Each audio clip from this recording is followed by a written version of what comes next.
Hello बच्चों। तो आज मैं लेकर आऊं लेक्चर नंबर 6 और लेक्चर नंबर 6 में हम पढ़ेंगे चैप्टर नंबर 1 का लास्ट टॉपिक, वो है इलेक्ट्रिक फ्लक्स। इलेक्ट्रिक फ्लक्स के अंदर जो फ्लक्स है, फ्लक्स का मतलब हम डिफाइन करते हैं कोई ऐसी चीज जो फ्लो कर रही है। ठीक है, फ्लक्स का जो ओरिजिन था वो ऐसे वर्ड से जो चीज क्या करती है, फ्लो करती है। तो फ्लक्स के लिए तो हमारे पास वैसे बहुत सारी टर्म्स हम डिफाइन कर सकते हैं। जैसे हमारे पास वाटर फ्लक्स भी होता है, जैसे पानी बह रहा है तो हमारे पास क्या हो गया, वाटर फ्लक्स हो गया। हमें उसी रिस्पेक्ट में क्या पढ़ना है, इलेक्ट्रिक फ्लक्स पढ़ना है। इलेक्ट्रिक फ्लक्स को हम रिलेट करते हैं किस चीज से, इलेक्ट्रिक फील्ड लाइन से। तो जैसे मैं अज्यूम करूं कि मान लो मेरे पास इलेक्ट्रिक फील्ड लाइन्स है, एक जगह पे एक स्पेस पे मैंने फील्ड लाइन डिफाइन कर दी है कुछ। तो इलेक्ट्रिक फील्ड लाइन जब एक स्पेस में से पास होती हैं और उस स्पेस के अंदर मैं क्या करूं, मैं एक सरफेस एज्यूम कर लूं। क्या करूं, मैं एक सरफेस एज्यूम कर लूं। मान लो मैंने एक छोटी सी सरफेस एज्यूम कर ली। सरफेस की शेप कैसी होगी अभी मैटर नहीं करती है, स्टैंडर्ड शेप भी हो सकती है और हम एक आर्बिट्रेरी शेप भी एज्यूम कर सकते हैं। उस सरफेस के अंदर से परपेंडिकुलरली या नॉर्मली जो है, वो ज़्यादा बड़ा वर्ड है, तुम्हें दोनों में डिफरेंस पता होना चाहिए कि नॉर्मल का मतलब और परपेंडिकुलर में क्या डिफरेंस होता है। ठीक है, थोड़ा सा हम डिस्कस करेंगे इसको भी आगे।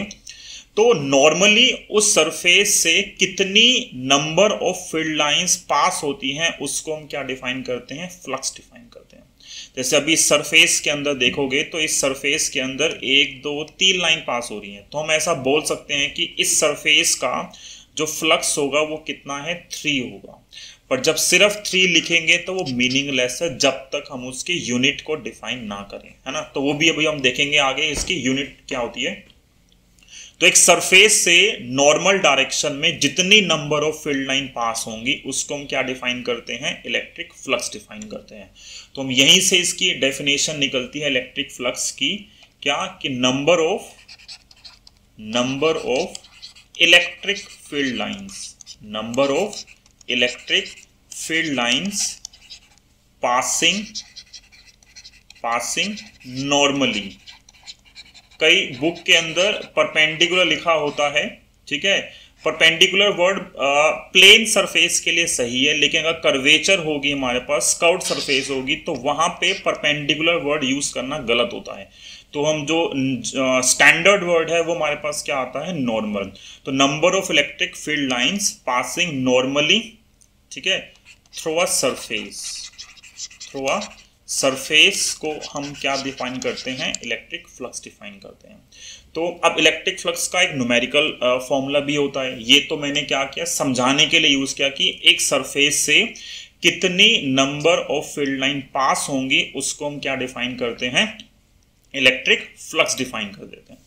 और कितनी मतलब जो इन दोनों के बीच में जो सरफेस पे जो लाइंस है वो कैसी आ रही हैं, परपेंडिकुलर लाइंस आ रही हैं, तभी हम फ्लक्स को डिफाइन कर रहे हैं।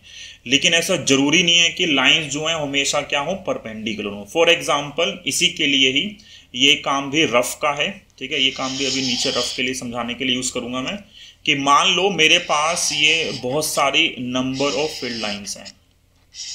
मैंने यहाँ पे बहुत सारी number of field lines draw की और इस फील्ड लाइन के अंदर मैंने क्या किया, मैंने एक जो सरफेस है, मैंने एक सरफेस चूज की।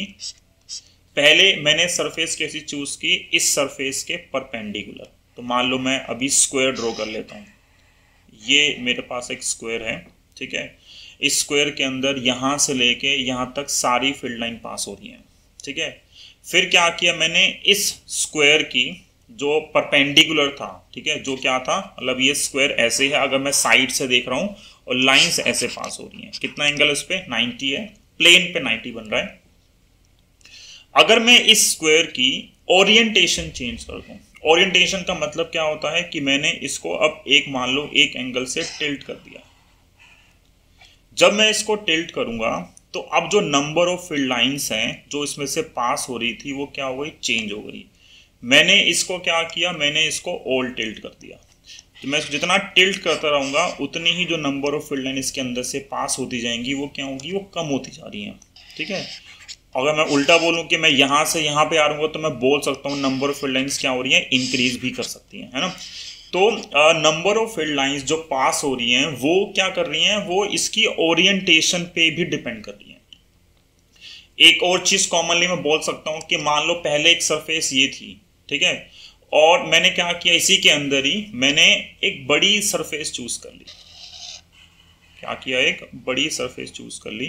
तो जितना मैं सरफेस बड़ी चूज करता जाऊंगा और पूरे रीजन में मान लो इलेक्ट्रिक फील्ड एग्जिस्ट कर रही है, ठीक है, तो जितना बड़ा हम एरिया चूज करते जाएंगे उतनी नंबर ऑफ फील्ड लाइन जो उसके अंदर से क्या होंगी, ज्यादा पास होंगी, है ना।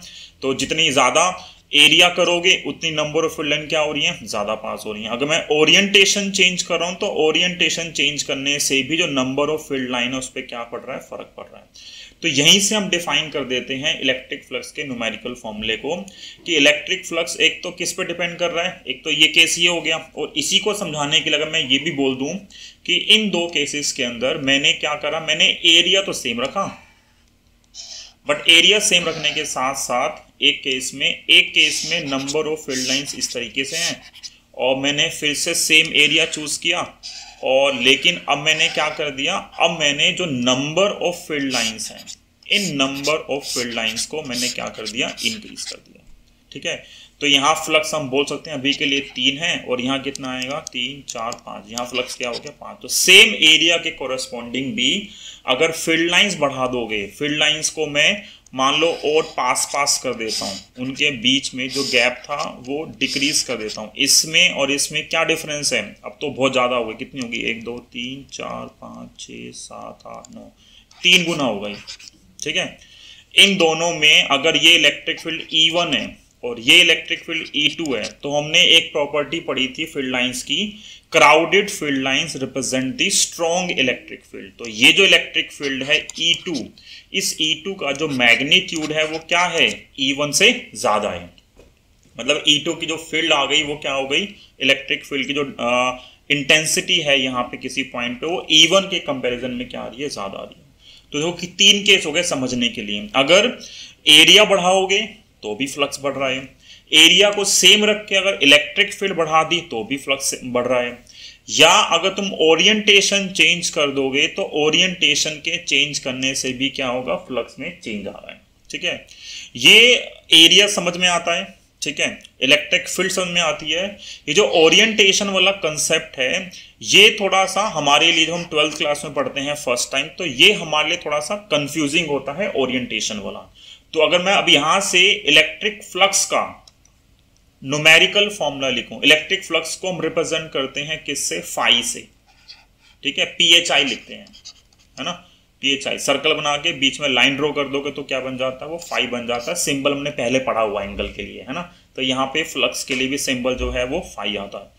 तो फाई का जो मैथमेटिकल फॉर्मूला है वो बोलता है, फाई का मैथमेटिकल फॉर्मूला इलेक्ट्रिक फील्ड का, ठीक है, डॉट प्रोडक्ट किसके साथ, एरिया वेक्टर के साथ, किसके साथ, एरिया वेक्टर। तो यहां पे जो E है, E मेरे पास क्या है, इलेक्ट्रिक फील्ड, E क्या है मेरे पास, इलेक्ट्रिक फील्ड, और साथ में जो DS लिखा गया है, ठीक है, DS को हम क्या डिफाइन कर रहे हैं, एरिया वेक्टर।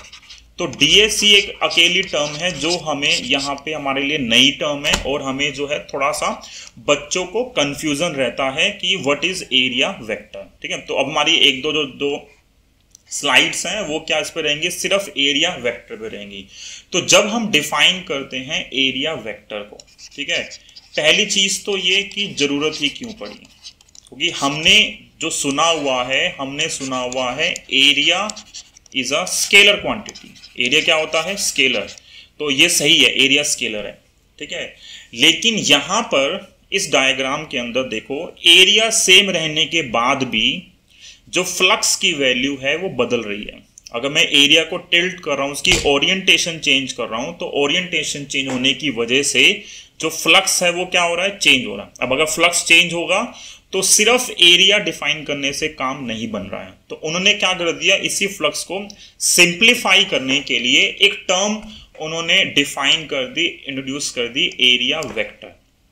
तो एरिया अलग चीज है बिल्कुल, एरिया वेक्टर जो है बिल्कुल अलग चीज है।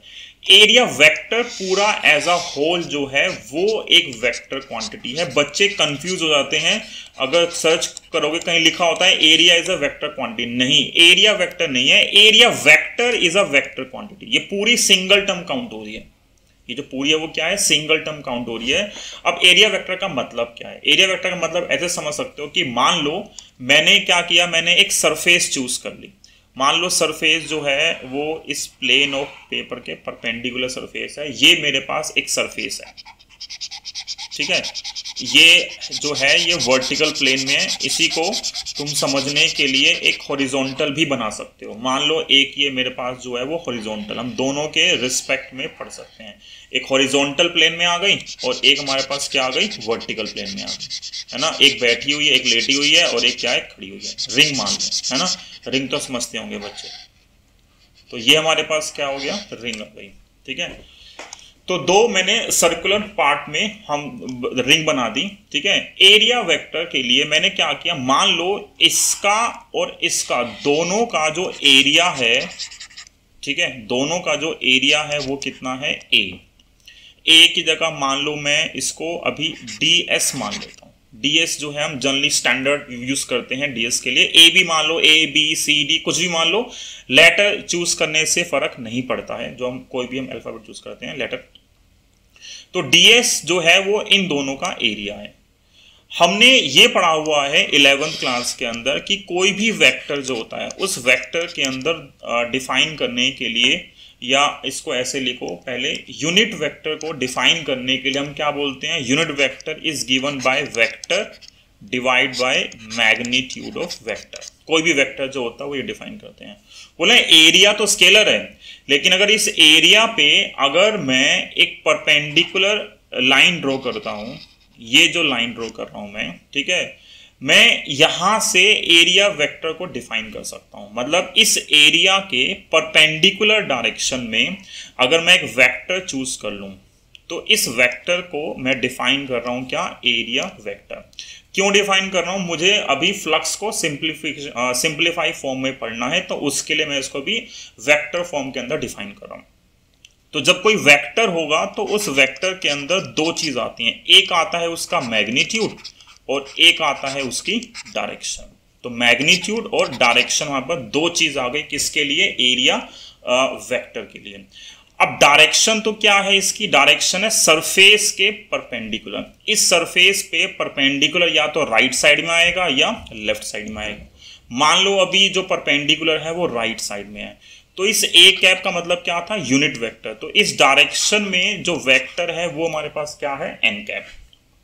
एन कैप क्या रिप्रेजेंट कर रहा है, एन कैप रिप्रेजेंट कर रहा है डायरेक्शन को। किसकी डायरेक्शन को, एरिया वेक्टर की, सरफेस के परपेंडिकुलर। ये जनरल फॉर्म में है। मान लो इसी को मैं अगर ऐसे डिफाइन करता, मैं वापस आऊंगा इसी स्लाइड के ऊपर, मान लो मैं इसको ऐसे डिफाइन करता कि मैंने एक सरफेस चूज की और इस सरफेस पे ये x है, ठीक है, ये y है और ऊपर z है। मतलब x जो है वो राइट साइड में है, y है तुम्हारी तरफ, ठीक है, और z जो हो गया ऊपर की तरफ हो गया।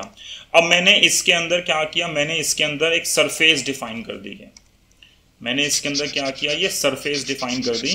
तो अब मैं अगर इसके लिए एरिया वेक्टर निकालूंगा तो इसके लिए एरिया वेक्टर कहां पे होगा, या तो ऊपर की तरफ होगा या नीचे की तरफ होगा, ठीक है।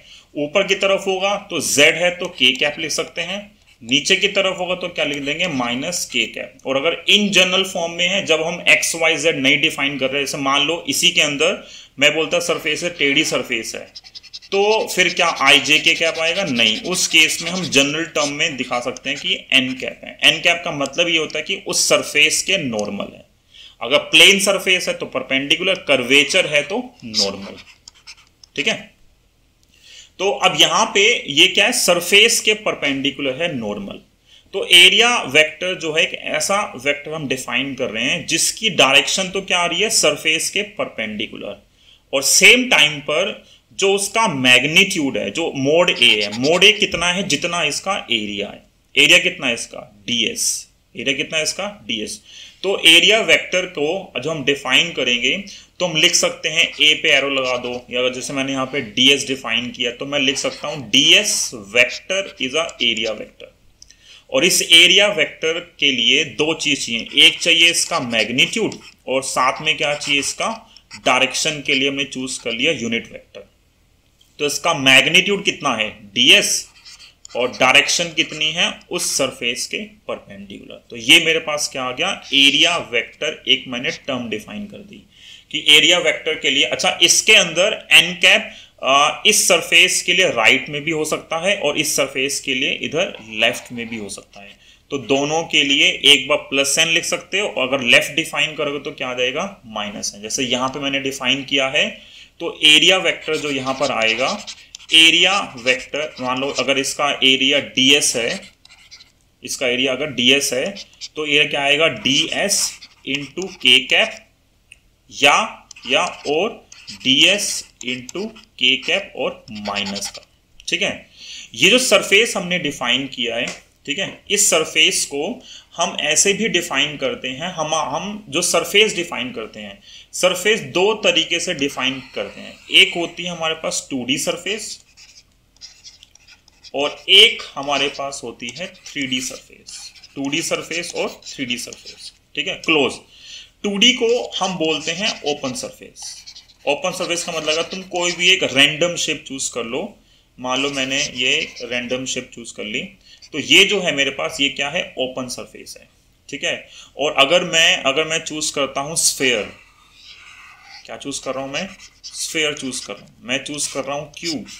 ठीक है, तो इन क्यूब की जो सरफेसेस आती हैं इन पूरी इसको हम क्या मान सकते हैं, इनको हम क्लोज सरफेस के अंदर काउंट करते हैं। और ये किसके अंदर काउंट हो रही है ओपन। ठीक है, ये हो गया। तो कोई भी एक ऐसे सरफेस जो क्लोज है 3 डायमेंशन के अंदर है, जनरली उसको हम किस में डिफाइन करते हैं क्लोज सरफेस के अंदर डिफाइन करते हैं और ये ओपन है। जब ओपन सरफेस की बात करते हैं, मान लो इसको भी हम सिंपल टर्म में एक प्लेन दिखाते हैं, प्लेन के अंदर कि ये सरफेस ऐसे है। ठीक है, XY प्लेन के अंदर ये जो है, ठीक है, XY प्लेन में डिफाइन कर देते हैं इसको। तो इस सरफेस के लिए जो नॉर्मल होगा वो या तो क्या होगा ऊपर की तरफ होगा या क्या होगा नीचे की तरफ होगा। मतलब ओपन सरफेस के लिए, ठीक है, for open surface normal can be define on both side of surface, both side of surface.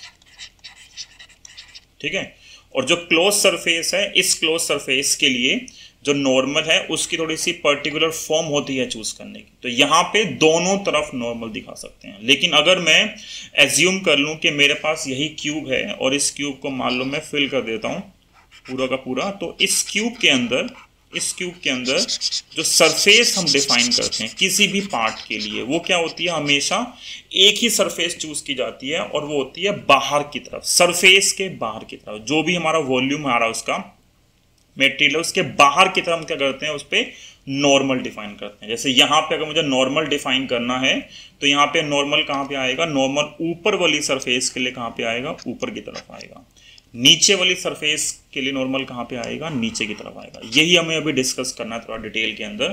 तो नॉर्मल जो है हम निकाल सकते हैं एक सरफेस के लिए। फॉर एग्जांपल इसी के लिए जो हमें एक ही डायग्राम हमें बार बार यूज करना है फ्लक्स के लिए। ठीक है, तो वो क्या है, जैसे मान लो मैं अभी एक क्यूब बना दूं, मैंने एक क्यूब बनाया और मैं तुम्हें अभी सिर्फ डिफाइन करना चाहते हैं कि नॉर्मल क्या होगा उन सरफेसेस के लिए, क्योंकि अगर हमें नॉर्मल पता होगा तो हमारे लिए क्वेश्चन सोल्व करना तो फिर बहुत आसान है। हमें जो दिक्कत आती है बच्चों को डिसाइड करने में वो आता है सिर्फ नॉर्मल कैसे चूज किया, और ज़्यादातर 3 डायमेंशन सरफेसेस ही होती हैं तो उसी के रिस्पेक्ट में हम डिफाइन करें। तो ये x है, ये y है और ये z है। अब इसके अंदर मैं जो है कंट्रोल C, मैं 2-3 जो केस हैं वो चूज कर रहा हूँ। ठीक है, समझाने के लिए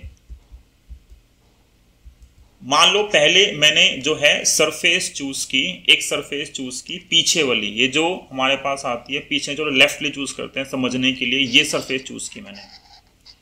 ठीक है, इस सरफेस के लिए, एक सिंगल सरफेस के लिए अगर मुझे बोलते हैं कि नॉर्मल ड्रॉ करो, कहाँ पे आएगा, तो इस सरफेस का जो नॉर्मल आएगा थ्री डायमेंशनल सरफेस के लिए जो नॉर्मल ड्रॉ करते हैं वो ड्रॉ करते हैं सरफेस के परपेंडिकुलर डायरेक्शन को। ये प्लेन सरफेस है तो हम वर्ड यूज कर सकते हैं परपेंडिकुलर।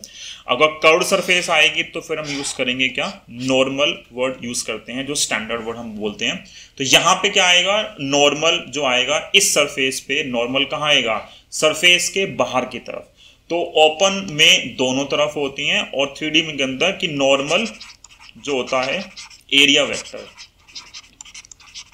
जो नॉर्मल एरिया वेक्टर है, ठीक है, इज डिफाइंड, ठीक है, ओनली इन आउटवर्ड डायरेक्शन।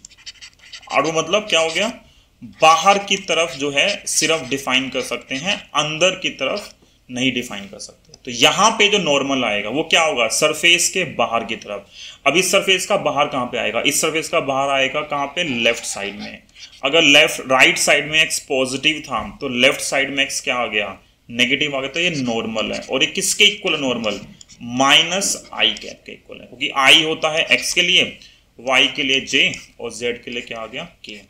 इसी में ही, इसी के अंदर ही अगर मैं ये सरफेस चूज करता, ये सरफेस, तो इस सरफेस का नॉर्मल कहां पे आएगा, इस सरफेस का नॉर्मल जो मेरे पास आएगा वो आएगा राइट डायरेक्शन में। ये मेरे पास नॉर्मल है किसके लिए, इस वाले प्लेन के लिए, क्योंकि ये बाहर की तरफ ही है। और ये किसके इक्वल है, ये इक्वल है किसके, आई कैप के अंदर। सिमिलरली अगर मान लो मेरे पास, मैं दोबारा से सेम चूज कर रहा हूँ सरफेस, और मेरे पास ये सरफेस आ गया फिर से, ठीक है, पहले ये थी, अब मैं ये चूज कर रहा हूँ। इसके अंदर क्या किया, मान लो मैंने अब ऊपर की सरफेस शेड कर दी, ये सरफेस शेड कर दी मैंने। इस सरफेस के लिए नॉर्मल कहां पे आएगा, इस सरफेस का जो नॉर्मल हमारे पास आएगा वो कहां पे आएगा, ऊपर की तरफ। तो ऊपर क्या है, ऊपर ये नॉर्मल है, और ये अब यहाँ किसके इक्वल है, equal to J cap. Same ऐसे जो नीचे वाली सरफेस का नॉर्मल कहाँ पे होगा, नीचे की तरफ होगा नॉर्मल, और वो कितना आएगा, माइनस जे कैप।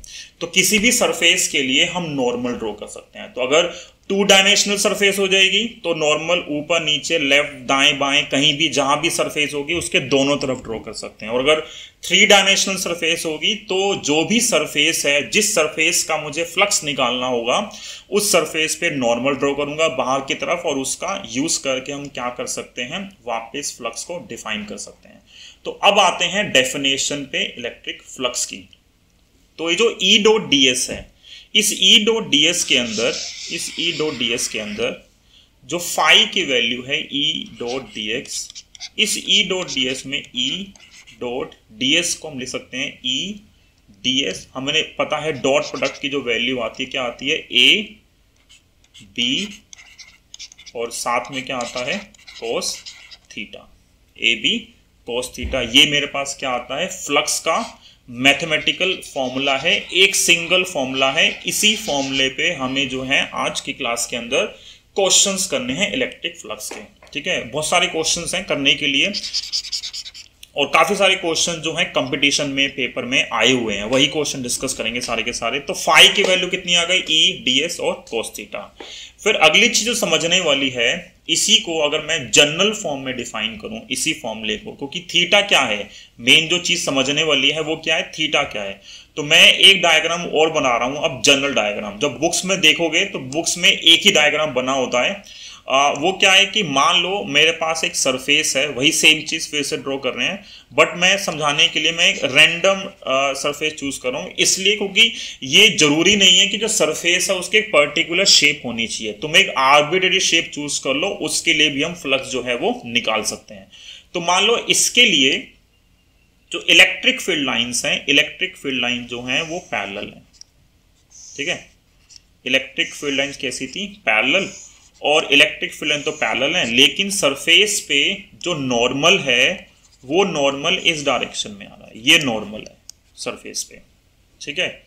तो जो फ्लक्स का फॉर्मूला है फाई का, ई डॉट डी एस, इस ई डॉट डी एस के अंदर जो E D S cos theta है, ध्यान रखना थीटा किसके बीच का एंगल है, theta is the angle between electric field E and normal to the plane. किसके बीच का एंगल है? इलेक्ट्रिक फील्ड और normal to the plane, plane और इलेक्ट्रिक फील्ड के बीच का एंगल है थीटा, ये एंगल है थीटा। इसी चीज को अगर तुम साइड से देखते हो समझने के लिए, ई डॉट डी एस के अंदर जो थीटा है हमारे पास, थीटा है एंगल किसके बीच का? थीटा एंगल है हमारे पास इलेक्ट्रिक फील्ड और नॉर्मल के बीच का जो एंगल है वो थीटा है। लेकिन जब क्वेश्चन आते हैं, क्वेश्चन में बहुत सारे क्वेश्चन में डायरेक्ट थीटा नहीं गिवन होता, क्वेश्चन जो है वो कंफ्यूज करता है। अब ये तो मैंने जो है वो साइड से एंगल बनाया है, डायग्राम बनाया है। अब इसी डायग्राम को देखो, अगर मैं चेंज कर दूं, इसी डायग्राम को मैं चेंज कर दूं, मान लो मैं बोलता हूं कि मेरे पास, ठीक है, जो एक प्लेन था, ठीक है, ये प्लेन है मेरे पास, मैंने कर्वेचर को अभी समझाने के लिए और एक सिंपल सरफेस में चूज कर दिया, और इलेक्ट्रिक फील्ड जो है इस सरफेस पे जो नॉर्मल है वो ऐसे है, ठीक है, और इलेक्ट्रिक फील्ड जो है, इलेक्ट्रिक फील्ड थोड़ा सा डायग्राम में चेंज कर लेते हैं, तो यहाँ पे जो नॉर्मल है वो मान लो सीधा ही है, और जो इलेक्ट्रिक फील्ड है हमारे पास, इलेक्ट्रिक फील्ड जा रही है ऐसे टेढ़ी आ रही है इलेक्ट्रिक फील्ड, और इलेक्ट्रिक फील्ड का जो एंगल बन रहा है किसके साथ? इस नॉर्मल के साथ, वो एंगल कितना है? थीटा है, ठीक है, वो कितना एंगल हमारे पास? थीटा एंगल है। और मैं इस डायग्राम को थोड़ा सा मॉडिफाई कर देता हूँ, और कि मान लो जो इलेक्ट्रिक फील्ड है वो ऐसे है, ठीक है, नॉर्मल इलेक्ट्रिक फील्ड सब अलग अलग है। जब मैं इस एंगल को, इस डायग्राम को साइड से देखता हूं, मैं मान लो ऊपर से देख रहा हूं, कहां देख रहा हूं? मैं सिर्फ ऑब्जर्वर जो है, कोई बैठा है बंदा, वो यहां से सिर्फ इसको देख रहा है ऊपर से बैठ के, ठीक है, इस प्लेन को देख रहा है बस, इस प्लेन को। इस प्लेन पे जो नॉर्मल गया हमारे पास, वो हमारे पास इस प्लेन पे नॉर्मल कहाँ आएगा? इस प्लेन पे अगर देखोगे तो नॉर्मल ही आएगा, ये नॉर्मल है प्लेन के ऊपर। और जो इलेक्ट्रिक फील्ड है, इलेक्ट्रिक फील्ड जो है वो कुछ ऐसे जा रही है, तो ये इलेक्ट्रिक फील्ड है, ये नॉर्मल है, ये एंगल जो है ये थीटा है, ये हमें दे रखा है। क्वेश्चन क्या लिख देगा? क्वेश्चन लिख देगा ऐसे कि, ठीक है, electric field E makes an angle of 30 degree with the plane of loop, plane of surface, plane of surface के साथ, ठीक है, of area A, of area A, find the flux, find the flux through surface, find the flux through surface, surface का flux निकालना है। तो क्या होगा? एक प्लेन दे रखा है, उस प्लेन से इलेक्ट्रिक फील्ड जो है वो एंगल फॉर्म कर रही है, कितना? 30 डिग्री का। बट क्या मुझे ये एंगल चाहिए? नहीं, मुझे कौन सा एंगल चाहिए? मुझे एंगल चाहिए किसके साथ? नॉर्मल के साथ। तो मुझे नॉर्मल के साथ एंगल चाहिए, अगर ये 30 है तो ये एंगल कितना हो गया? 60 हो गया। तो फ्लक्स का फॉर्मूला क्या है? फ्लक्स का फॉर्मूला यहाँ लिखा है, इलेक्ट्रिक फील्ड एरिया और इनटू cos थीटा। तो क्या आएगा फ्लक्स? इलेक्ट्रिक फील्ड कितनी है? ई है इलेक्ट्रिक फील्ड, ठीक है, और एरिया जो दे रखा है उसने दे रखा है ए, और एंगल कितना हो गया? cos 60। cos 60 की वैल्यू में पता है, तो क्या आएगा आंसर? ई ए, cos 60 होता है हाफ। तो कितना आ गया हमारे पास आंसर? ई ए बाय 2। तो इस तरीके से जो है हम फ्लक्स की वैल्यू जो है वो निकाल सकते हैं। तो एक चीज ध्यान रखने वाली यही है कि थीटा किसके बीच में एंगल बनेगा, उसी एंगल के रिस्पेक्ट में हम फ्लक्स को सोल्व कर सकते हैं। तो दो केस हमारे पास जनरली कॉमनली आते हैं, ठीक है। तो अभी तक जो है हमारे काम का जो है, अगर मैं शॉर्ट में लिख दूं जितना भी हमने अभी तक पढ़ा है इलेक्ट्रिक फ्लक्स के लिए, तो इलेक्ट्रिक फ्लक्स सिंपल डिफाइन करता है क्या? Number of electric field lines. कितनी फील्ड लाइंस एक एरिया में से पास होती हैं, वो हमारे पास क्या है? फ्लक्स है। फ्लक्स का सिंबल हो गया फाई, और फॉर्मूला इसका कितना आ गया? ई डॉट डी एस। अगर हमारे पास रैंडम सरफेस आएगी तो इसके लिए हम ऐसे भी लिख सकते हैं, ई डॉट डी एस भी लिख सकते हैं इंटीग्रेशन की फॉर्म के अंदर। यहाँ डी एस कंप्लीट एरिया है, यहाँ पे डी एस हम स्मॉल एरिया मान सकते हैं। तो इसको ऐसा भी लिख सकते हैं सिंप्लीफाई करने के लिए, electric field multiply by area. ये भी चल जाएगा, ये भी चल जाएगा, ये भी सेम चीज़ है। इंटीग्रेशन हम नेक्स्ट लेक्चर में पढ़ेंगे, जब हम जो है फ्लक्स यूज करेंगे, गॉस थ्योरम और एप्लीकेशन ऑफ फ्लक्स। तो आज हमारा काम सिर्फ ई डॉट ए के ऊपर ही है, इसी पे ऊपर हमें क्वेश्चंस करने हैं। इसके हम यहाँ से यूनिट भी निकाल सकते हैं फ्लक्स की जो एसआई यूनिट हमारे पास आएगी वो कितनी आएगी, फ्लक्स की हमारे पास आएगी यूनिट इलेक्ट्रिक फील्ड की होती है न्यूटन पर कूलम, और एरिया के लिए क्या हो गया, मीटर स्क्वायर। तो ये मेरे पास क्या आ गया, एसआई यूनिट आ गई किसके लिए, इलेक्ट्रिक फ्लक्स के लिए। एक चीज और, it is a scalar quantity, it is a scalar quantity. Flux जो है वो हमारे पास क्या है, स्केलर क्वांटिटी है। ठीक है, हम 11th क्लास में कई बच्चे ये मान लेते हैं कि स्केलर क्वांटिटी जो है वो नेगेटिव नहीं हो सकती है, तो वो एक तरह से मिसकंसेप्शन है जो एज्यूम कर लेते हैं। स्केलर क्वांटिटी भी माइनस में हो सकती है। डिफरेंस ये होता है जब हम वेक्टर में माइनस की बात करते हैं तो वेक्टर में माइनस मेनली जो है वो डायरेक्शन के लिए यूज होता है, डायरेक्शन को रिप्रेजेंट करता है। ठीक है, ऑल्दो यहाँ भी कुछ कुछ वैसा ही है यहाँ पे कि जो फ्लक्स का फॉर्मूला है, मैं स्लाइड चेंज कर रहा हूँ। ठीक है, जो फ्लक्स का फॉर्मूला है हमारे पास phi is equal to E dot D S, या ई डॉट ए मान लो, ई डॉट ए मान लो, ई ए कॉस थीटा। मैं जान के सिंबल चेंज करता हूं बार बार ताकि तुम हैबिचुअल हो जाओ इन चीजों के लिए, क्योंकि जरूरी नहीं है कि तुमने अगर ए पढ़ा है क्लास के अंदर तो पेपर में भी ए ही आएगा। पेपर के अंदर वो कोई भी सिंबल यूज कर सकते हैं डिफाइन करने के लिए।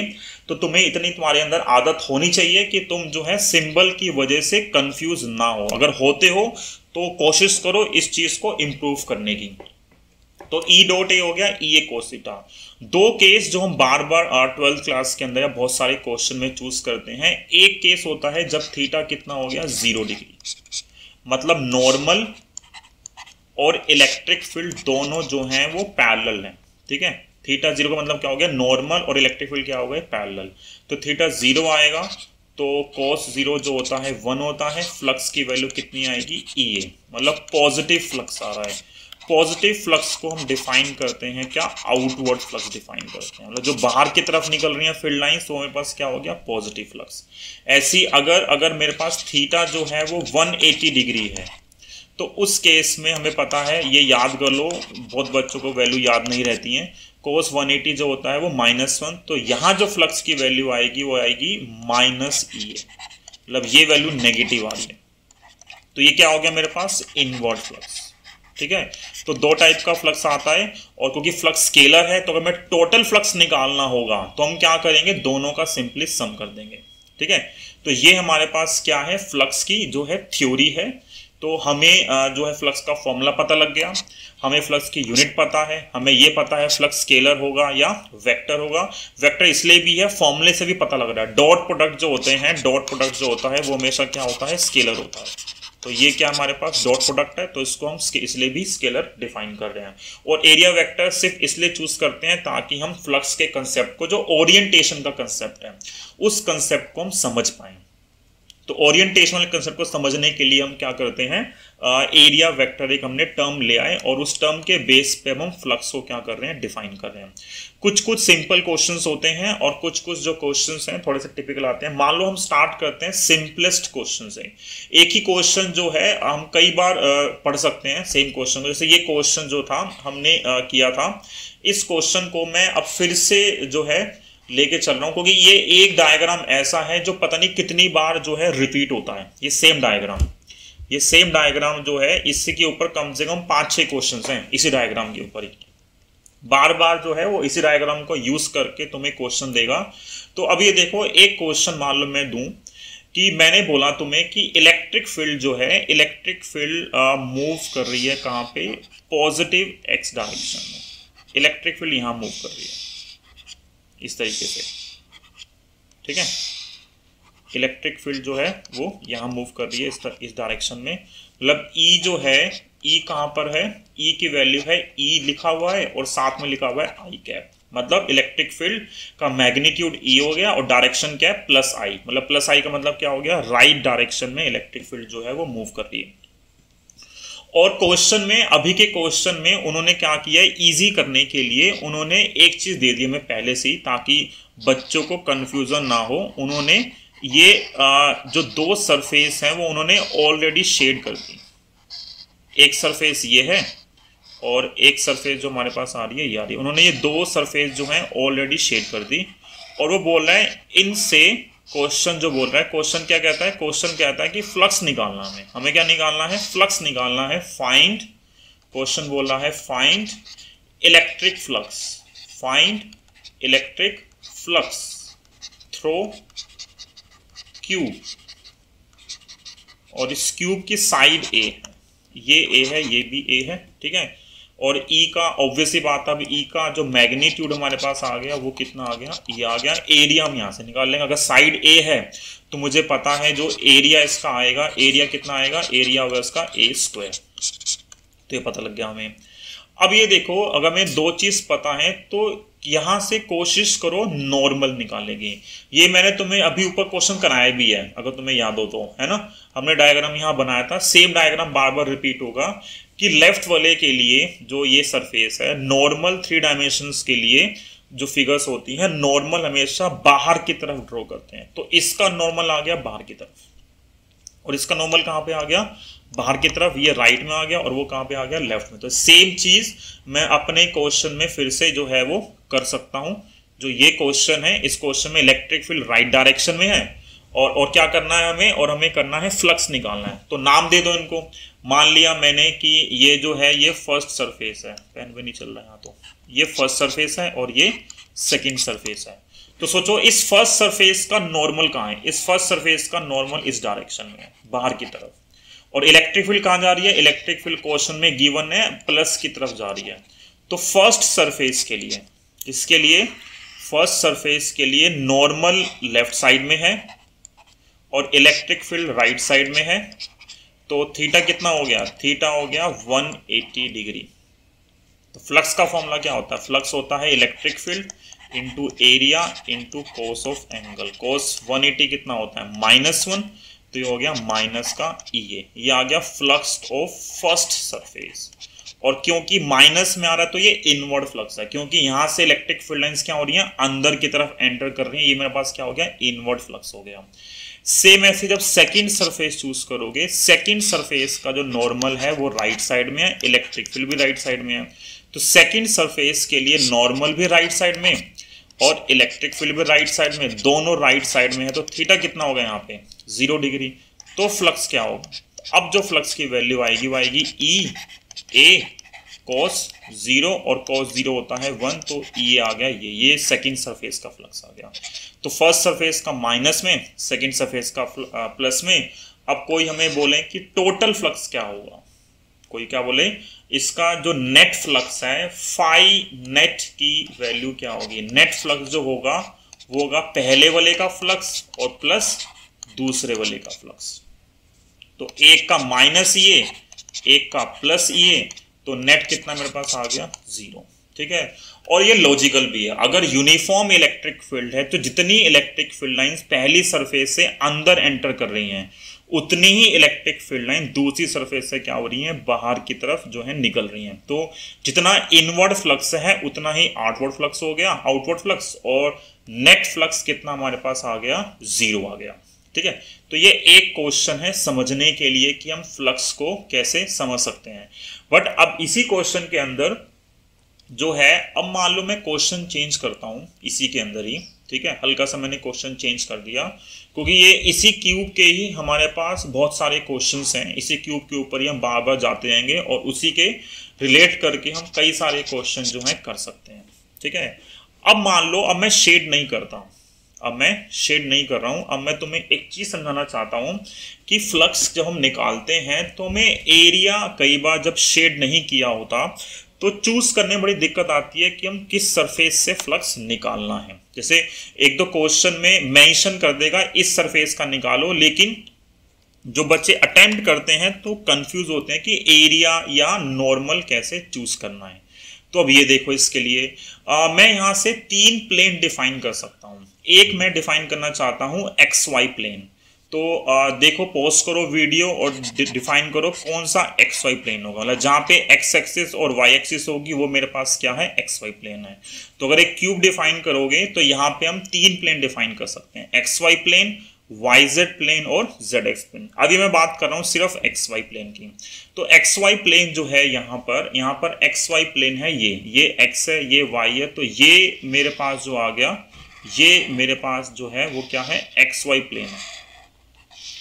और इसके बिल्कुल आगे वाला प्लेन, ठीक है, इसके बिल्कुल आगे वाला प्लेन भी क्या है, XY प्लेन है। इसके आगे वाला प्लेन कौन सा, पहले एक प्लेन की बात करते हैं फिर दूसरे की बात करेंगे। ये जो है XY प्लेन है, ठीक है, ये XY प्लेन है, ये वाला। और जो उसके आगे वाला है ये प्लेन, अगर मैं इसको भी शेड कर दूं, ये भी मेरे पास क्या है, ये भी मेरे पास जो है वो XY प्लेन है, ठीक है। तो मैं इसको नहीं कर रहा हूँ, अभी हम उससे भी बात करते हैं, इसको तो मैं हटा देता हूँ, ठीक है। अभी इसी की बात करते हैं। ये जो है ये XY प्लेन है, ये क्या हमारे पास, ये हमारे पास XY प्लेन है।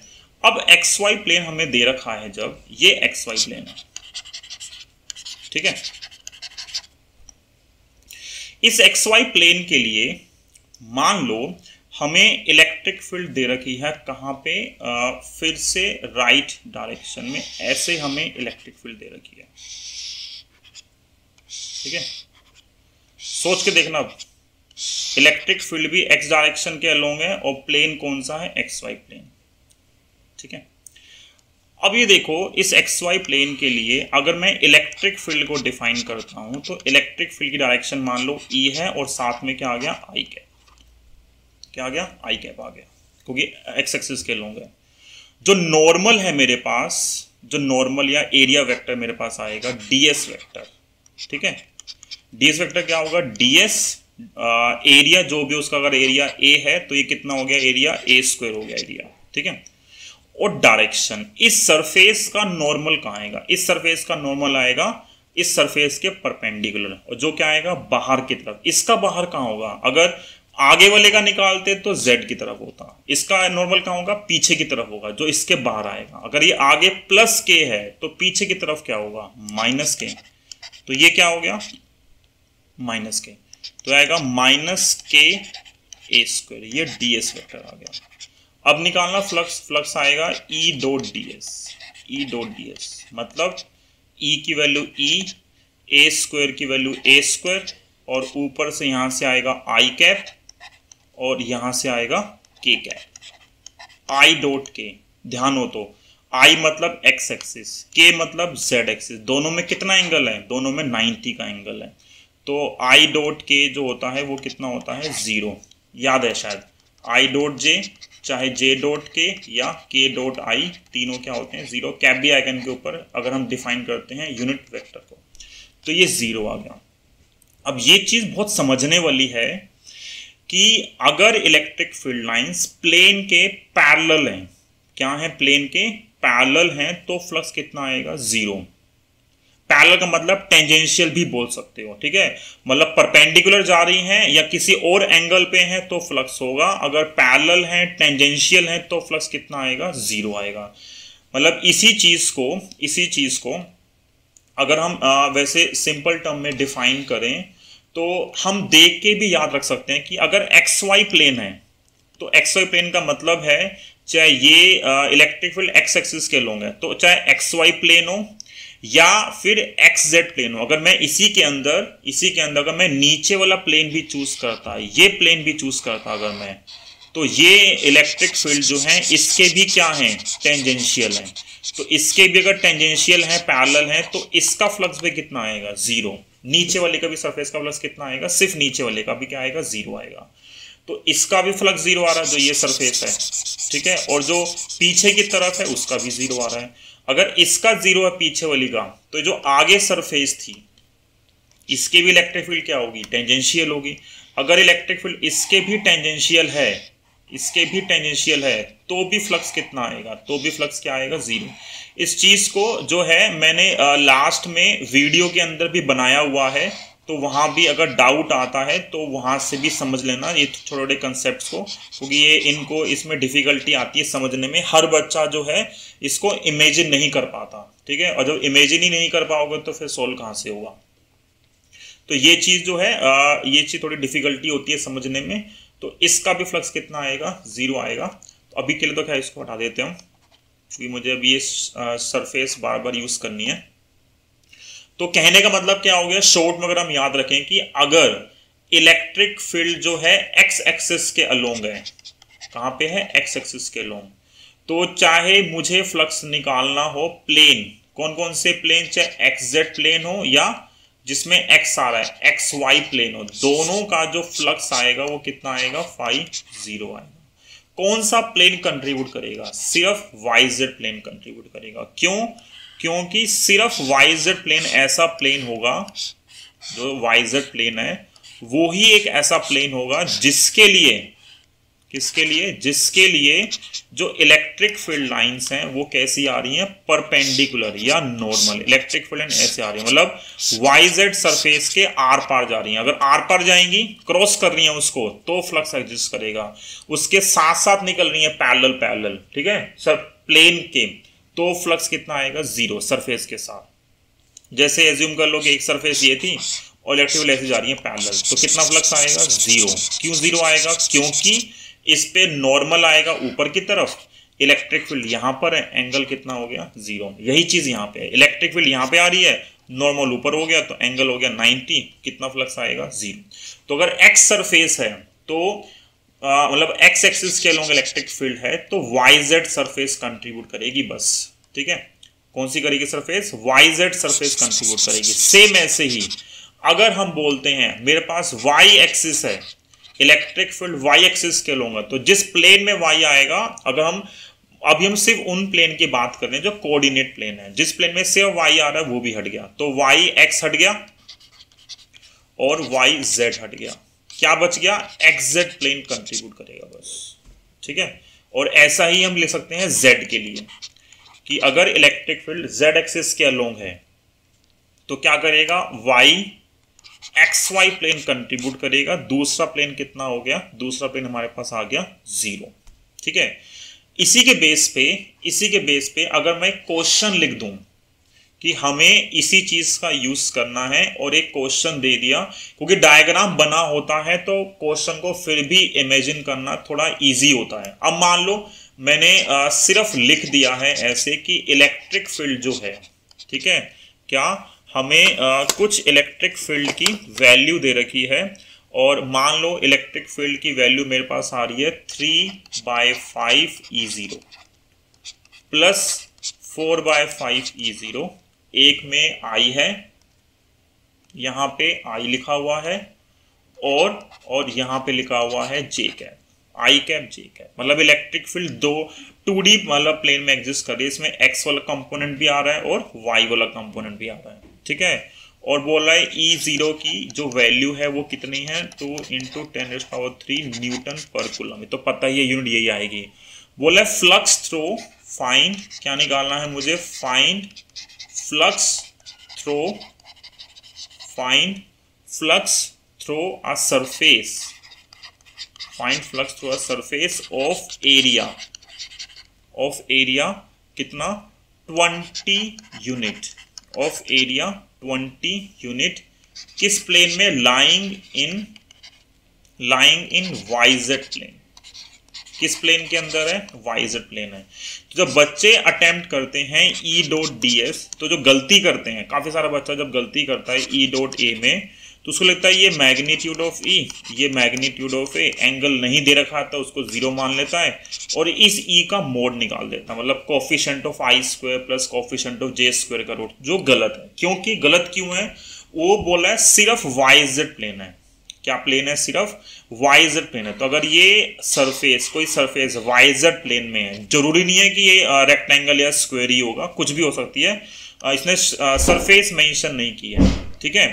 तो जो है यहाँ पर सरफेस जो हमारे पास आ रही है ये, इस पे हमें क्या चूज करना है, इसके ऊपर हमें अगर ये वाई जेड प्लेन है तो वाई जेड प्लेन अगर होगा तो क्या करेंगे, हमें नॉर्मल सरफेस चूज करनी है। मैंने ऊपर लिख भी दिया, अगर वाई जेड सरफेस है तो सिर्फ इलेक्ट्रिक फील्ड का वो वाला पार्ट कंट्रीब्यूट करेगा जो किसके अलोंग है, जो सिर्फ एक्स एक्सिस के अलोंग है। तो यहाँ पे एक्स एक्सिस के अलोंग जो इलेक्ट्रिक फील्ड है वो कितनी है, 3/5 E0, सिर्फ इतना सा पोर्शन कंट्रीब्यूट कर रहा है। तो फ्लक्स क्या होगा, इलेक्ट्रिक फील्ड हो गई EX, एरिया, ठीक है। और एक सिंगल सरफेस के लिए यह डिफाइन कर पाना पॉसिबल नहीं है कि हमारे पास फ्लक्स जो है एंगल 0 होगा या 180 होगा, क्योंकि नॉर्मल यहाँ पे इधर भी हो सकता है और यहाँ भी हो सकता है। तो हमारे लिए ये डिसाइड कर पाना इम्पॉसिबल है कि फ्लक्स पॉजिटिव लेंगे या नेगेटिव लेंगे।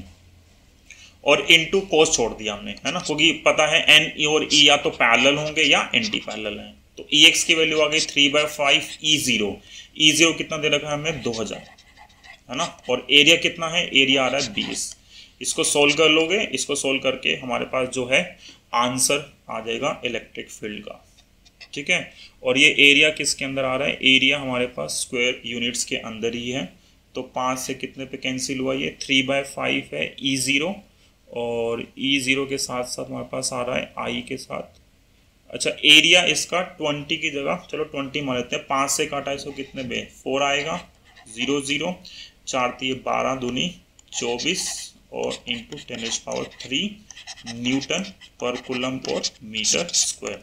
तो इसमें ध्यान रखने वाली बात सिर्फ ये है कि ये वाइजर पिन, अगर इसी क्वेश्चन में बोलता कि through a surface in XY plane, कौन से प्लेन में, XY प्लेन में, तो क्या हमारे पास XY प्लेन के लिए में कौन सा कंपोनेंट चाहिए, Z कंपोनेंट चाहिए।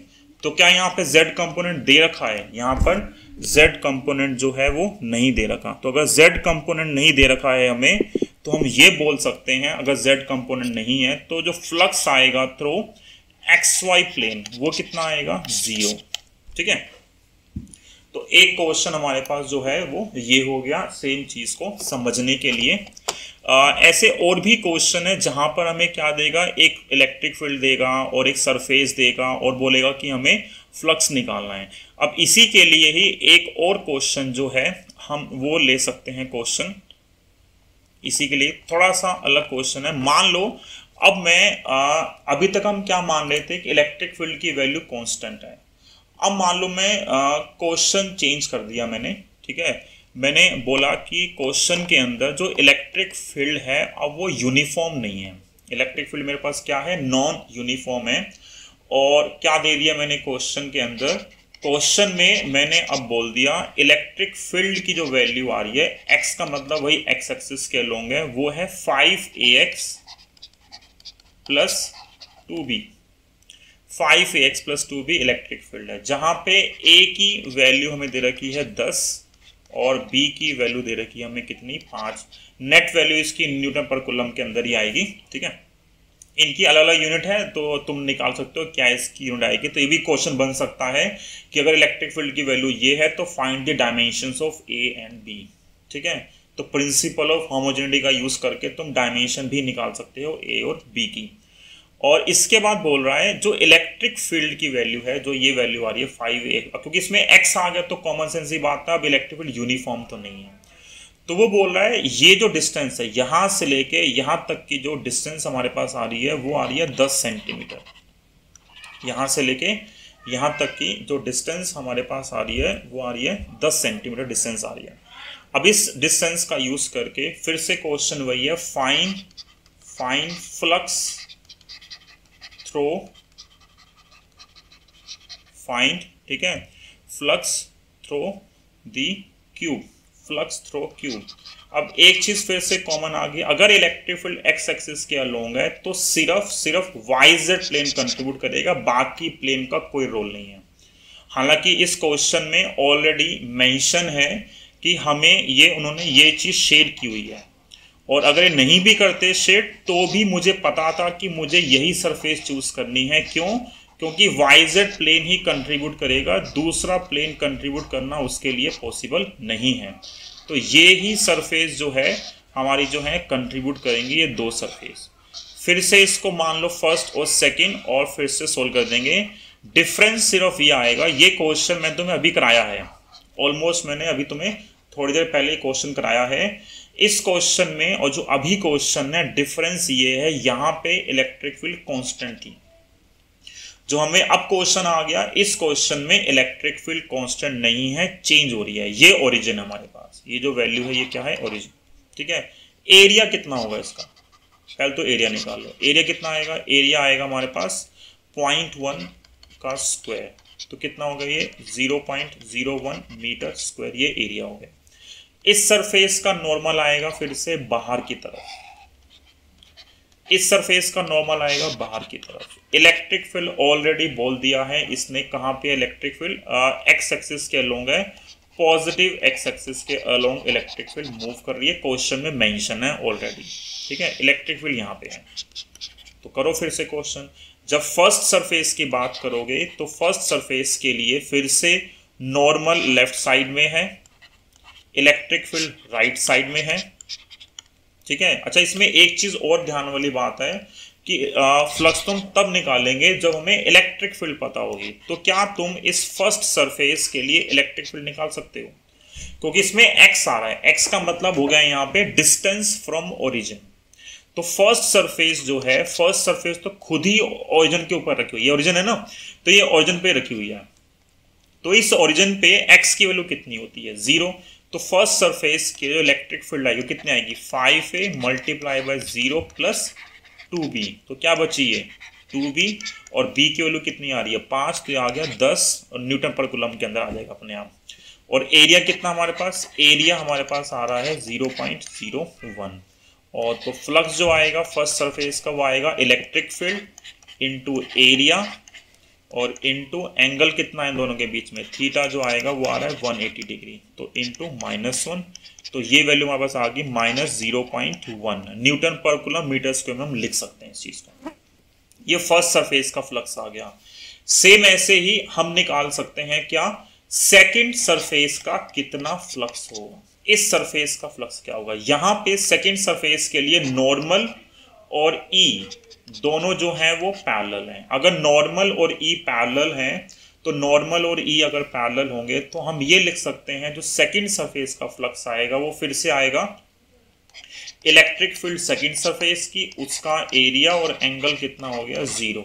कितनी इलेक्ट्रिक फील्ड होगी सेकंड सरफेस की वो निकालनी है हमें। अब सेकंड सरफेस जो है वो ओरिजिन से 10 सेंटीमीटर दूर, 10 सेंटीमीटर अगर कन्वर्ट करोगे SI यूनिट्स के अंदर तो 0.1 हो गया। तो कितना आएगा ये हमारे पास? ये वैल्यू हमारे पास आ गई, ये वैल्यू हमारे पास कितनी आ जाएगी? 5a इंटू 0.1 और प्लस 2b, और a भी दे रखा है। a कितना है? a की वैल्यू है 10, b 5, तो ये 5 10.1 और b ये कितना हो गया? 5, ठीक है। तो हो गया 5 + 10 कितना आ गया? 15। तो ये आएगा 15 इंटू एरिया है 0.01, तो कितना आ गया? 0.15। ये पॉजिटिव है और जो पहले वाला फ्लक्स आएगा वो कितना आ रहा है? माइनस का आ रहा है। तो नेट फ्लक्स कितना हो गया? पहले वाले का फ्लक्स प्लस दूसरे वाले का फ्लक्स कितना आएगा? -0.1 प्लस 0.15, और ये आएगा 0.05 न्यूटन पर कूलम और इंटू मीटर स्क्वायर। ये मेरे पास क्या आ गया? सेकंड सरफेस का, मतलब सॉरी सेकंड का नहीं, टोटल फ्लक्स मेरे पास आ गया।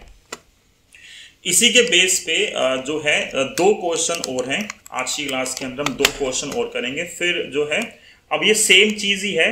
अब अगर तुम्हें इतना समझ में आ गया तो आगे क्वेश्चन भी सेम ही है, ठीक है, हल ज़्यादा डिफरेंस नहीं है। ये क्वेश्चन पेपर में 3 से 4 बार आया हुआ जो मैं अब तुम्हें करवा रहा हूँ।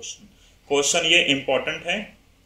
तो इसके अंदर क्या दे रखा है इन्होंने? फिर से एक क्यूब दे दिया, क्योंकि ज़्यादातर क्वेश्चंस के अंदर जो पेपर में आए हुए हैं, ठीक है, काफ़ी सारे क्वेश्चंस के अंदर तुम्हें क्यूब ही डिफाइन करते हैं बार बार, और वही सेम चीज वो 2 लेफ्ट वाली और राइट वाली सरफेस डिफाइन करते हैं। चेंज जो करते हैं वो करते हैं क्या कि इलेक्ट्रिक फील्ड की वैल्यू को बदल देते हैं। अब इसके अंदर उन्होंने जो है क्यूब की पोजीशन को बदल दिया, ठीक है। थोड़ा सा तो इस पर पेन टैबलेट पे डायग्राम बनाना बड़ा डिफिकल्ट काम है। ये एक्स एक्सिस, ये ऊपर वाई और ये जेड। बोला है इसकी साइड जो है वो ए है, ठीक है, और यहाँ जो उसने इलेक्ट्रिक फील्ड डिफाइन की थोड़ी सी अलग फॉर्म में डिफाइन कर दी। इलेक्ट्रिक फील्ड डिफाइन की अल्फा एक्स की पावर हाफ। मैं अभी ए में ही निकालूंगा आंसर, ठीक है। जो क्वेश्चन पेपर में आया हुआ उसमें ए की वैल्यू दे रखी है 0.1, तो वो तुम पुट करके निकाल लोगे। और इसका अगर साइड ए है तो एयर तो हम निकाल ही लेंगे। फिर से उन्होंने क्या किया, ये शेड किया हुआ है, एक सरफेस ये शेड की हुई है,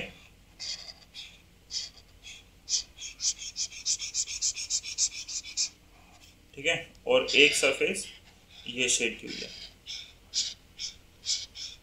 ये क्वेश्चन सीबीएसई में पेपर के अंदर 3 से 4 बार आया हुआ है, यही से एक बार तो 2 बार लगातार आया था, यही सेम क्वेश्चन सेम वैल्यूज के साथ। तो इसके अंदर नॉर्मल यहाँ पे राइट साइड में, इसका नॉर्मल लेफ्ट साइड में, ठीक है। इलेक्ट्रिक फील्ड ये है और कहाँ पे आ रही है, टुवार्ड्स पॉजिटिव एक्स एक्सिस के अलोंग इलेक्ट्रिक फील्ड जो है वो मूव कर रही है इस डायरेक्शन में। तो राइट वाले के लिए, सेकंड वाले के लिए पैरेलल हो गई, और लेफ्ट वाले के लिए जो इलेक्ट्रिक फील्ड है वो क्या हो गई, ई इधर की तरफ है और एन इधर की तरफ है ना। तो अब फिर से अगर मैं फर्स्ट सरफेस चूज करूंगा तो फर्स्ट सरफेस जो है, डिफरेंस ये है पिछले क्वेश्चन में, इन क्वेश्चन के अंदर ये सरफेस ओरिजिन पे नहीं है, उन्होंने बोला हुआ है जो इस सरफेस है वो भी यहाँ से ए डिस्टेंस पे है। तो जब फर्स्ट सरफेस की बात करोगे तो फर्स्ट सरफेस के लिए इलेक्ट्रिक फील्ड जब निकालोगे तो जो x की वैल्यू हमारे पास आ रही है वो कितनी आ रही है, a आ रही है। तो x जो फर्स्ट सरफेस है वो ओरिजिन से a डिस्टेंस पे है, तो हो गया अल्फा a की पावर हाफ, जहां x था वहां a आ गया। एरिया इसका हो गया a square. Normal left side में है, इलेक्ट्रिक फील्ड राइट साइड में है, फिर से एंगल कितना हो गया 180 डिग्री। तो फ्लक्स जो आएगा फर्स्ट सरफेस का वो आएगा इलेक्ट्रिक फील्ड इनटू एरिया। अब तो डायरेक्ट लिख सकते हैं, हमने 3-4 बार कर लिया है। तो आएगा इलेक्ट्रिक फील्ड कितनी है हमारे पास, इलेक्ट्रिक फील्ड है अल्फा a की पावर हाफ, एरिया हो गया a स्क्वायर, और कोस 180 कितना होता है माइनस, तो आएगा माइनस अल्फा a की पावर कितना हो गया 5/2। ये फर्स्ट सरफेस का फ्लक्स आ गया हमारे पास। सेम ऐसी जब सेकंड सरफेस का फ्लक्स निकालोगे तो ये देखो सेकंड सरफेस के लिए जो इलेक्ट्रिक फील्ड है, सेकंड सरफेस के लिए इलेक्ट्रिक फील्ड जो होगी, ए तो पहले से थी और ए ये हो गई, जो टोटल डिस्टेंस मेरे पास आ गई वो कितनी आ गई, अल्फा, जहां एक्स था वहां कितना हो गया 2a raise to the power half. तो 2 जो आएगा हमारे पास, ये आएगा 2 की पावर हाफ बाहर ले गए, अल्फा a की पावर हाफ। और जो फ्लक्स अब निकालोगे सेकेंड सरफेस का वो आएगा, इलेक्ट्रिक फील्ड कितनी है 2 हाफ अल्फा a की power half into area a square, और एंगल सेकेंड सरफेस के लिए नॉर्मल और इलेक्ट्रिक फील्ड जो है वो पैरेलल है। तो एंगल कितना हो गया हमारे पास cos 0, तो cos 0 कितना हो गया 1 हो गया, ठीक है। तो कितना आएगा ये 2 की पावर हाफ अल्फा a की पावर 5/2, ये प्लस का है।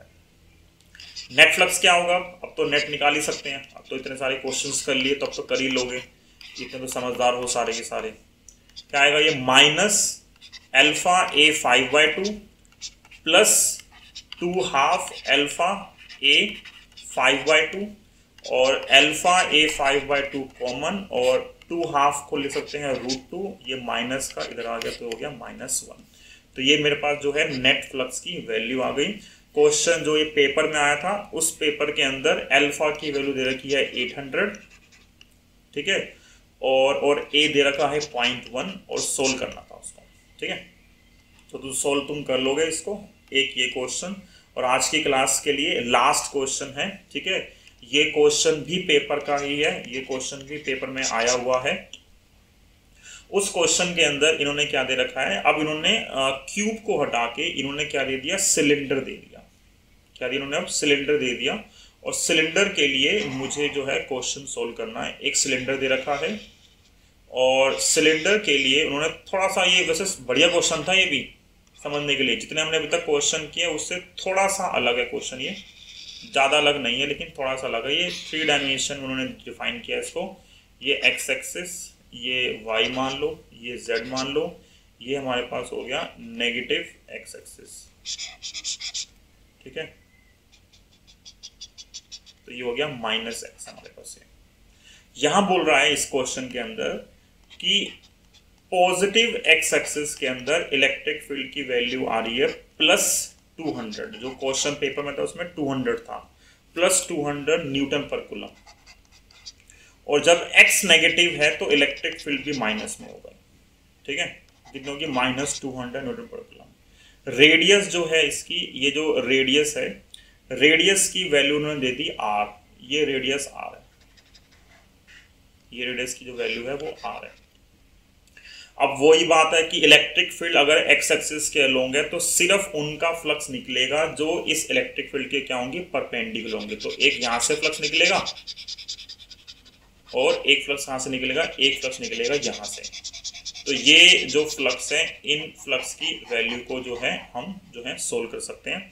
तो ये दो फ्लक्स जो हमारे पास यहाँ से, मतलब इन दो सरफेस से फ्लक्स निकलेगा, इसका नॉर्मल बाहर की तरफ, इसका बाहर इधर की तरफ आएगा, इसका बाहर जो इधर की तरफ आएगा। डिफरेंस सिर्फ इतना सा है, डिफरेंस इतना सा है कि प्लस एक्सिस के लिए जो इलेक्ट्रिक फील्ड है वो राइट डायरेक्शन में, इलेक्ट्रिक फील्ड इस डायरेक्शन में। अगर प्लस एक्सिस है तो इलेक्ट्रिक फील्ड इस डायरेक्शन में, और अगर माइनस का मतलब हो गया नेगेटिव एक्स एक्सिस के अलोंग भी जो इलेक्ट्रिक फील्ड है वो नेगेटिव डायरेक्शन में है। तो डिफरेंस सिर्फ ये है, जो बच्चे मिस्टेक कर देते हैं इस क्वेश्चन के अंदर, तो हम चेक करते हैं तो ये कॉमन मिस्टेक्स मिलती हैं, तो मिस्टेक कर देते हैं ये।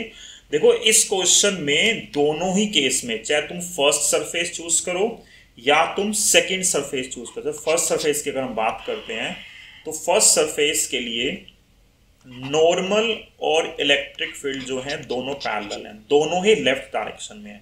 इसके लिए भी माइनस आई आएगा और इलेक्ट्रिक फील्ड के लिए भी माइनस आई आएगा, तो माइनस आई अपने आप प्लस हो गया। और जो सेकंड सरफेस है, सेकंड सरफेस के लिए भी नॉर्मल और ई जो है वो क्या है, पैरेलल। मतलब फर्स्ट के लिए भी एन इधर है और इलेक्ट्रिक फील्ड भी इधर है, सेकंड सरफेस के लिए एन और ई दोनों राइट साइड में है। तो दोनों एंगल जो होता है फ्लक्स का ई डॉट डी एस, तो होता है उन दोनों के बीच का एंगल। इससे फर्क नहीं पड़ता कि वो कहाँ मूव कर रहे हैं, उनके बीच में कितना एंगल है वो मैटर करता है। तो यहाँ दोनों ही सेम डायरेक्शन में हो गए। जब दोनों ही सेम डायरेक्शन में हो गए तो एंगल फिर से क्या हो गया, जीरो। तो अगर मान लो रेडियस आर है तो एरिया कितना मेरे पास हो गया, एरिया मान लो मैंने अभी ए ही है, ए किसके इक्वल हो गया, पाई आर स्क्वायर के। तो फ्लक्स क्या आएगा, इलेक्ट्रिक फील्ड ई है, एरिया ए, एंगल कितना हो गया, कोस 0 डिग्री। तो ये ई आ गया। सेकेंड सरफेस के लिए फ्लक्स कितना होगा, सेकेंड सरफेस का फ्लक्स हमारे पास आएगा electric field into area into angle कितना हो गया, कोस 0 है यहाँ भी, तो ये भी कितना आ गया, ये आ गया। तो दोनों का जो फ्लक्स है वो क्या आ रहा है, सेम आ रहा है। अगर दोनों का फ्लक्स सेम आ रहा है तो टोटल फ्लक्स कितना होगा, टोटल फ्लक्स हमारे पास आएगा पहले वाले का फ्लक्स प्लस दूसरे वाले का फ्लक्स, तो वो कितना आ जाएगा, ई ए प्लस ई ए 2 और अगर रेडियस भी डिफाइन कर रखी है तो सारी वैल्यूज पुट करके, तो जैसे मान लो 2e एरिया कितना हो गया, पाई आर स्क्वायर। तो ये वैल्यू पुट करके फ्लक्स आ जाएगा और यूनिट लिख देते हैं न्यूटन पर कूलम और मीटर स्क्वायर। तो ये मेरे पास जो है फ्लक्स की वैल्यू आ गई। ठीक है, तो आज के लिए इतना बहुत है। नेक्स्ट क्लास के अंदर हम गॉस थ्योरम डिफाइन करेंगे और गॉस थ्योरम का यूज करके इन्हीं क्वेश्चन पे मैं दोबारा से आऊंगा, क्योंकि वहां पे क्वेश्चन बोलेगा कि इस फ्लक्स का यूज करके तुम्हें क्या निकालना है, चार्ज निकालना है थ्रू दी सरफेस। चाहे वो सिलेंडर हो या वो क्यूब हो, कोई भी एक सरफेस दे देगा, बोलेगा इस फ्लक्स का यूज करके क्या निकालो, चार्ज निकालो। तो हम वो चार्ज वाले क्वेश्चन जो हैं वो हम नेक्स्ट क्लास में करेंगे। ठीक है, तो एक दिन बाद जो है अगला वीडियो अपलोड हो जाएगा इसका। Okay, thank you.